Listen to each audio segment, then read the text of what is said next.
Hello बच्चों, चलो आज हम पढ़ते हैं ट्रिग्नोमेट्रिक रेशो के बारे में। तो सबसे पहले हम ये देखेंगे कि ट्रिग्नोमेट्रिक रेशो क्या है और ये किस पर लगता है। तो सबसे पहले ये देखो कि यहाँ पर ट्रिग्नोमेट्रिक रेशो किस पर लगता है, राइट एंगल ट्राइंगल पे। राइट एंगल ट्राइंगल, पूरी ट्रिग्नोमेट्री ही राइट एंगल ट्राइंगल पर ही बनी हुई है। तो फर्स्ट टॉपिक हमारा जैसे ट्रिग्नोमेट्रिक रेशो। ट्रिग्नोमेट्रिक रेशो की डेफिनेशन मैं आपको बताती हूँ क्या होती है।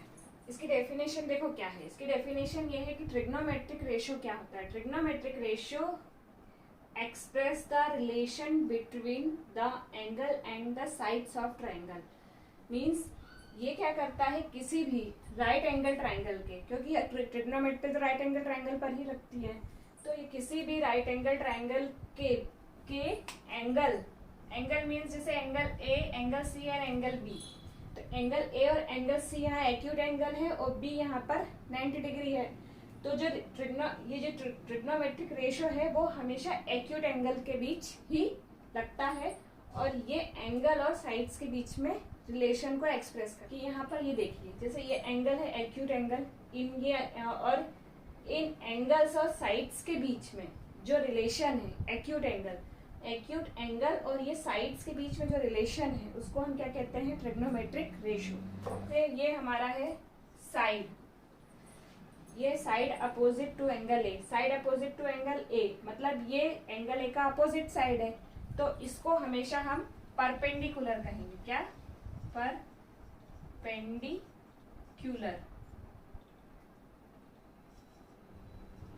ठीक है, जिस एंगल की हम बात कर रहे हैं उसका अपोजिट साइड्स क्या होता है, परपेंडिकुलर होता है।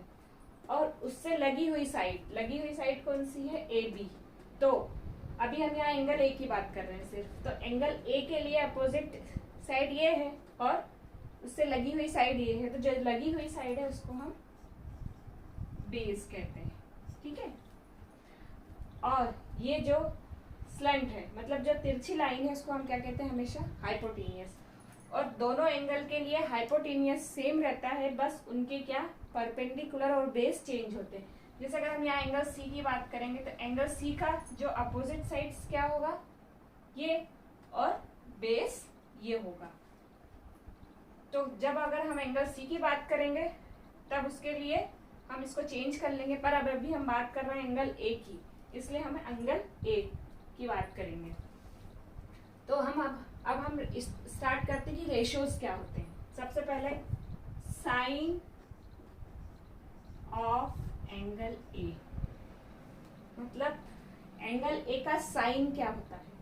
साइन ऑफ एंगल ए होता है परपेंडिकुलर अपॉन हाइपोटेनियस। अब मैंने क्या बताया था, एंगल ए के लिए परपेंडिकुलर क्या है, ये है। तो परपेंडिकुलर हमारा क्या हो गया, बीसी। ठीक है, और हाइपोटेनियस तो मैंने कहा था सेम ही रहेगा, तो ये होगा हमारा एसी। ठीक है, अब हम सेकंड हमारा है cosine of angle A. Cosine of angle ए, ठीक है, कोसाइन ऑफ एंगल ए क्या होगा, बेस अपॉन हाइपोटेनियस। अब हम यहाँ बात कर रहे हैं एंगल ए की, तो एंगल ए के लिए बेस क्या होगा, ये, और हाइपोटेनियस ये। तो बेस हमारा क्या है, ए बी, और हाइपोटेनियस हमारी भाई सेम ए सी। अब यहाँ हम अब बात करेंगे tangent of angle A. Tangent of angle A, tangent of angle ए तब हमारा हो गया परपेंडिकुलर अपॉन बेस। ठीक है, परपेंडिकुलर अपॉन बेस। परपेंडिकुलर हमारा क्या है यहाँ पर, बीसी, और बेस है हमारा ए बी। तो आप यहाँ देख रहे होंगे कि यहाँ पर ये एंगल है और ये साइड्स। ठीक है, तो यहाँ एंगल और साइड के बीच में क्या बताया हमको, रिलेशन। तो ये जो रिलेशन है इसी को हम क्या कहते हैं, ट्रिग्नोमेट्रिक रेशियो।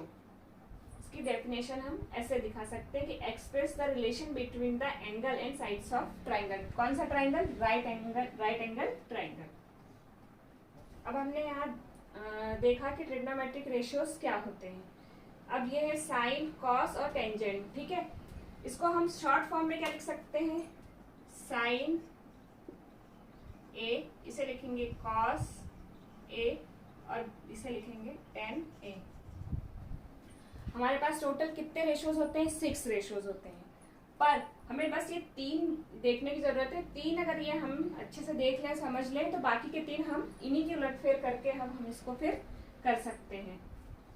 तो अब हम आगे का देखते हैं कि आगे के 3 हम कैसे निकालते हैं।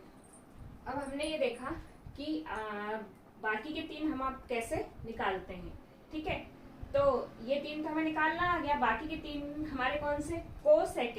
Cosecant of angle A, second of angle ए और कोटेंजेंट ऑफ एंगल ए, ठीक है। आप इन्हें ध्यान से देखो तो cosecant of angle A, cosecant of angle ए किसका? साइन का इनवर्स, मीन्स साइन का उल्टा। जैसे ये BC अपॉन AC है तो हाइपोटेनियस अपॉन परपेंडिकुलर होता है, ठीक है। क्या होता है? Hypotenuse upon perpendicular. हाइपोटेनियस क्या है? AC, परपेंडिकुलर क्या है? BC, ठीक है। मीन्स जस्ट इसका अपोजिट। अब आगे देखेंगे कोसाइन, सेकेंड किसका अपोजिट होगा? जस्ट कोसाइन का, ठीक है। मतलब शॉर्ट फॉर्म में हम कॉस ए कहेंगे। तो ये किसका हो जाएगा? Base upon hypotenuse upon base. Hypotenuse हमारे पास सेम AC और बेस AB, ठीक है। अब यहाँ ध्यान देने वाली बात है कि ये दोनों का अपोजिट, ये दोनों इन दोनों के अपोजिट हो गया, तो लास्ट वाला किसका? एक ही बच रहा है, तो वो उसका अपोजिट होगा। Cotangent of angle A, cotangent of angle A का opposite base upon perpendicular. Base क्या है? AB और परपेंडिकुलर क्या है? BC, ठीक है। मीन्स हमने क्या देखा कि अगर ये 3 हमें पता है तो बाकी के 3 हम आसानी से निकाल सकते हैं, ठीक है। तो ये 6 क्या है? हमारे ट्रिग्नोमेट्रिक रेशियो है, जो कि क्या है? ट्रिग्नोमेट्रिक रेशियो एंगल और साइड के बीच में रिलेशन को बताता है। अगर हमें जैसे कोई भी एक साइड दी हो तो हम उससे, इनके हेल्प से हम बाकी की 2 साइड्स भी निकाल सकते हैं, ठीक है। तो इसका यूज सिर्फ, मतलब इसका यूज ऐसा होता है कि हम इनको, कोई भी साइड दी हुई है ना, तो इनकी साइड हम किसी भी साइड से दूसरी बाकी की साइड्स को हम निकाल सकते हैं, ठीक है। अब ये आपको समझ में आ रहा होगा और इसको अच्छे से आप थोड़ा ध्यान से देखिए तो आपको और अच्छे से भी समझ में आएगा। देखिए राइट एंगल ट्राइंगल में 2 एक्यूट एंगल है, एक एंगल A है और एक एंगल C है, ठीक है। अब अगर हम एंगल C के लिए बात करें तो एंगल C के लिए अपोजिट साइड्स ये हुई, तो ये क्या हो जाएगा? इसका परपेंडिकुलर, ठीक है। और ये इसका हो जाएगा बेस, मतलब जो इससे लगी हुई साइड है वो उसका बेस हो जाएगा और ये इसका परपेंडिकुलर हो जाएगा, ठीक है। और एंगल C के लिए अब कोसेकेंड को हम कॉसेक बोलते हैं, ठीक है।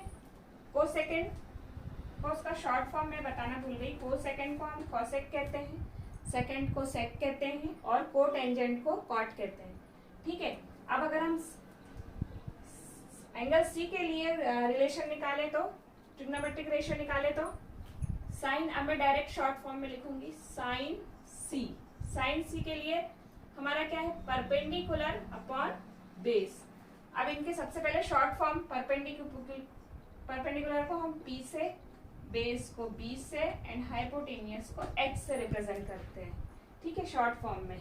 अब साइन C, अब हम एंगल C की बात कर रहे हैं तो साइन C क्या है हमारे लिए? परपेंडिकुलर अपॉन बेस, परपेंडिकुलर ये A B upon perpendicular upon hypotenuse तो ए सी, ठीक है। हाइपोटेनियस दोनों के लिए सेम रहेगा। अब हम कॉस सी की बात करेंगे तो बेस अपॉन हाइपोटेनियस, बेस क्या है यहाँ पर बी सी, ठीक है, और ये ए सी।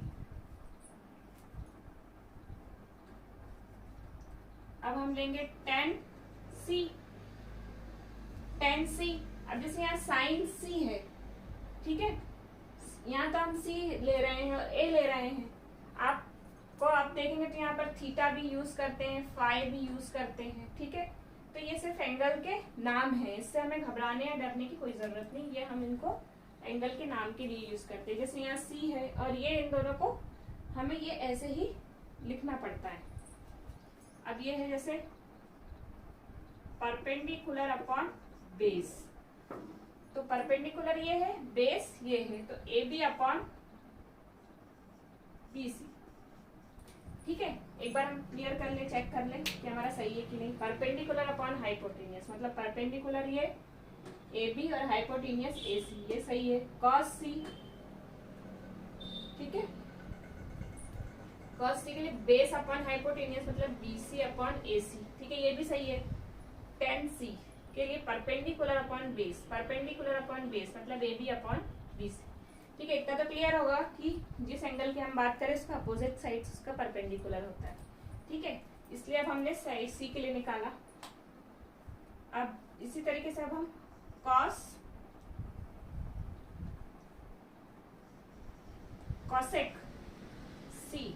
सी,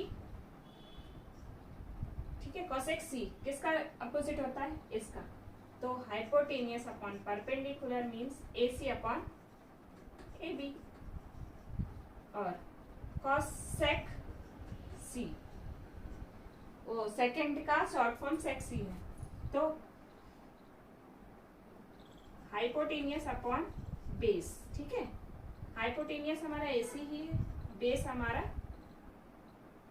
बी सी, और ये कॉट सी क्या है हमारा, base upon perpendicular means base B C और परपेंडिकुलर ए, ठीक है। ये मतलब ये हमने एक्यूट एंगल सी के लिए निकाला, पहला वाला हमने एक्यूट एंगल ए के लिए निकाला था। इसी तरीके से आपने देखा कि ये हमने ट्रिग्नोमेट्रिक रेशियो निकाले, कितने हैं 1 2 3 4 5 6 रेशियोज हैं, ठीक है। हिंदी में मैं आपको एक बार ये समझा देती हूँ कि इसको हम कहते हैं कर्ण, इसको हम कहते हैं लंब और इसको हम कहते हैं आधार, ठीक है। आधार हिंदी में इसे हम कर्ण कहते हैं, इसको हम लंब कहते हैं और इसको हम आधार कहते हैं। बाकी सब कुछ सेम रहता है। इसको हम हिंदी में साइन सी, कॉस सी, टेन सी, हिंदी में इनका मीनिंग भी यही होता है। तो जो हिंदी में करना चाहते हैं इसको इसे भी इजीली कर सकते हैं। अब हमने ये देखा कि इन छो के बीच में भी आपस में भी रिलेशन है। कैसा रिलेशन है ये देखो, साइन सी, ठीक है, किसका इनवर्स हुआ, कॉसेक सी, मतलब उल्टा। साइन सी किसका इनवर्स हुआ, कॉसेक सी का। अब हम कॉस सी की बात करते हैं। कॉस से किसका इनवर्स हुआ, सेक सी का, ठीक है। टेन सी किसका इनवर्स हुआ, 1 अपॉन कॉट सी का, ठीक है। अब ये अगर यहां पर आ जा रही, यहां आ जाए तो क्या हो जाएगा, cosec C equal to 1 upon sine C, sec C equal to 1 upon cos C, और cot C equal to 1 upon tan, ठीक है। क्लियर है क्या, मतलब इन रेशियोज के बीच में भी आपस में रिलेशन निकल आया, तो जो कि हमने देखा। और ये जो रिलेशन है, मतलब ये एक फॉर्मूले हैं जो कि हमें क्वेश्चंस में यूज होंगे और ये हमें अच्छे से याद होने चाहिए। ठीक है, अब हम आगे और देखते हैं। 10 सी, मैं अभी एंगल सी की बात कर रही हूँ इसलिए सी ले रही हूँ। ए के लिए, सबके लिए जितने भी एंगल है, थीटा फाई, जो भी आपको एंगल लेना है उसके लिए ये चीजें सब एंगल के लिए सेम ही होती है। ठीक है, 10 सी को अगर हम देखें परपेंडिकुलर अपॉन बेस, ठीक है, अगर परपेंडिकुलर अपॉन बेस है, ठीक है, अगर परपेंडिकुलर को भी हम हाइपोटेनियस से डिवाइड कर दे तो, और बेस को भी हाइपोटेनियस से डिवाइड कर दे तो क्या होगा? परपेंडिकुलर अपॉन हाइपोटेनियस होगा और बेस अपॉन हाइपोटेनियस होगा। परपेंडिकुलर अपॉन हाइपोटेनियस हमारे पास क्या है? साइन। तो यहाँ साइन सी, ठीक है, और बेस अपॉन हाइपोटेनियस हमारे पास क्या है? कॉस सी। तो यहाँ पर हम कॉस सी लिख लेंगे। ठीक है, अब 10 सी, अगर हम कॉट सी को देखें तो कॉट सी किसका अपोजिट होता है? बेस अपॉन परपेंडिकुलर होता है। ठीक है, अब सेम यही चीज हम यहाँ करें तो डायरेक्ट हम क्या लिख सकते हैं? कॉट किसका अपोजिट होता है? 10 का। तो इसको हम अपोजिट कर लेंगे, कॉस को ऊपर ले आएंगे और साइन को नीचे ले आएंगे। ठीक है, तो ये भी हमारा एक फॉर्मूला बन गया कि 10 C equal to sine C upon cos C, और कॉट 10 का उल्टा होता है तो कॉस ऊपर चला जाएगा, साइन नीचे आ जाएगा, तो कॉस सी अपॉन साइन सी। ये भी हमारे क्या हो गए? फॉर्मूले हो गए। ठीक है, इन्हें भी याद करना जरूरी, ये भी क्वेश्चंस में यूज होंगे। अब हम और देखते हैं और क्या रिलेशन है इनके बीच में।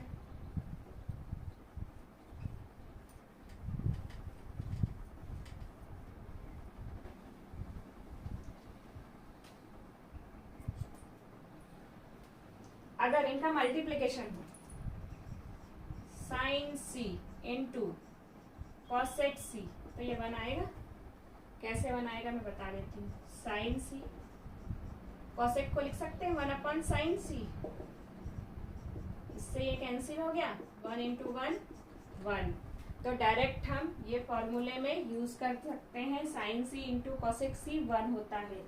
सेम कॉस सी इंटू सेक सी भी 1 होगा, और टेन सी इंटू कॉट सी भी 1 होगा।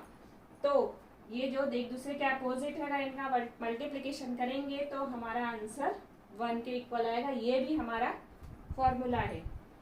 तो ये हमने आज देखा कि ट्रिग्नोमेट्रिक रेशियोज के बीच में क्या रिलेशन है और इसका यूज किस चीज में होता है। इसका यूज होता है कि अगर हमें कोई भी साइड पता हो तो बाकी के अदर साइड्स हमें निकाल सकते हैं। ठीक है, और ये रिलेशन किसके बीच में होता है? एक्यूट एंगल और साइड्स के बीच में रिलेशन होता है। और यहाँ पर हमारे पास कितने एक्यूट एंगल हैं? 2, एंगल ए और एंगल सी, और बी 90 डिग्री है। ठीक है, और ये हमारे फॉर्मूले हैं। इन फॉर्मूलों को आप अच्छे से देख लीजिए, जिससे कि आपको आगे जब हम क्वेश्चंस करेंगे तो उसमें कोई प्रॉब्लम नहीं जाएगी। तो ये जो वीडियो है इसको आप ध्यान से देखकर ये चीज़ें आप सीख लीजिएगा। अब हम नेक्स्ट क्लास में इससे रिलेटेड क्वेश्चंस करेंगे। तो इस वीडियो को आप बहुत ध्यान से देखिएगा। इसको देखने के लिए थैंक यू।